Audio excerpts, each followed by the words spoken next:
from my YouTube channel, I get at least one email a night from someone who's newly diagnosed, asking for my advice. That's at least one. Sometimes I come home from work and there's 6.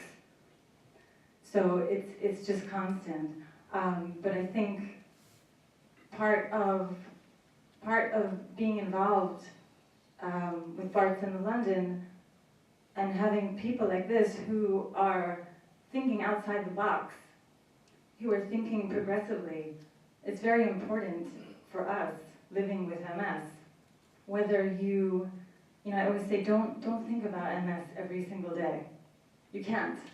It would bog you down. If you thought about all these things every day, you'd be exhausted. You have to live your life. But at the same time, while we're living, all these things are going on, all these experiments. All of this is happening for us.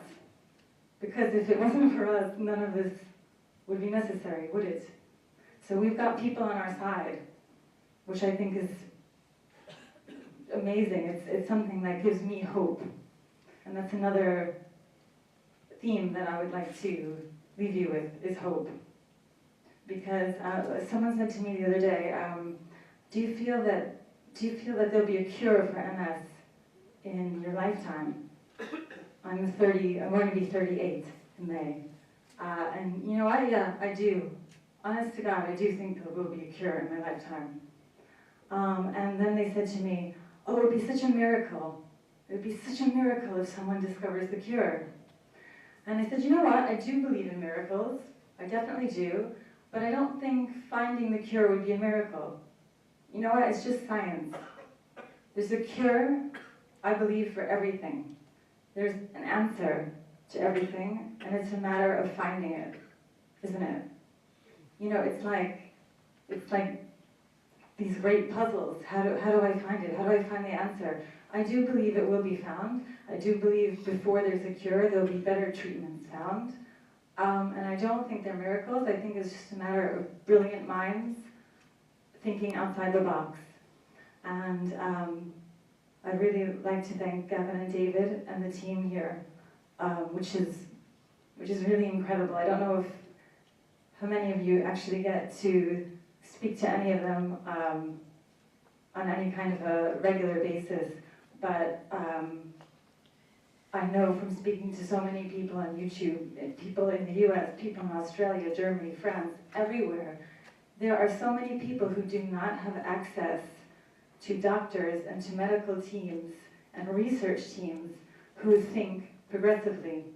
And you'd be so shocked how many people haven't heard of Tysabri or they don't know what's going on in the world of MS. They may just be finding out about interferons for the first time, and they've had MS for 3 years. You know, to me it's mind-boggling, and I take for granted that we have this access, and it's very, very important. And as I said, sometimes it's, you know, a doctor you might speak to all the time, or maybe someone who was doing research in a lab who you might never ever see. But it's all for our benefit.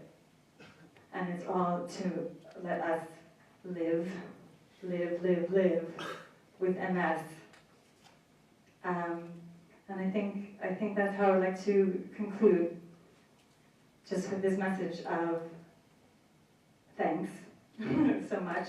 And if Sarah was saying before, she was talking about these trials. I have been involved in clinical trials, and it was such a great experience. And I'm always, anytime they want anything from me, blood, yeah, take it. What do you want it for? Take it. You know, I think it's very important if you are available, if you meet the criteria, to think about getting involved in a trial. For me, it was a very, very positive experience. So it is something that I would say definitely consider if it comes around. And it's not always for something that they're actually taking something out of you. Sometimes it's you know, something that you're wearing. Maria had strapped something to me for a week to measure my muscle activity. You know, these are things that not only will benefit you, but they'll benefit all the 17-year-olds who are emailing me and telling me they just got diagnosed with MS last week.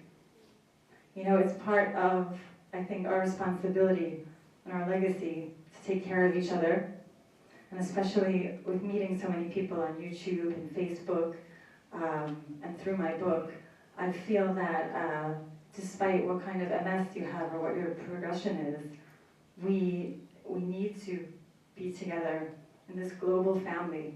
I'm starting to think about it as like a revolution that we're starting, like we're building this army. And I think that knowledge is power. So the more open dialogue that we have like this, the better, the more powerful we are going to be. So thank you very much.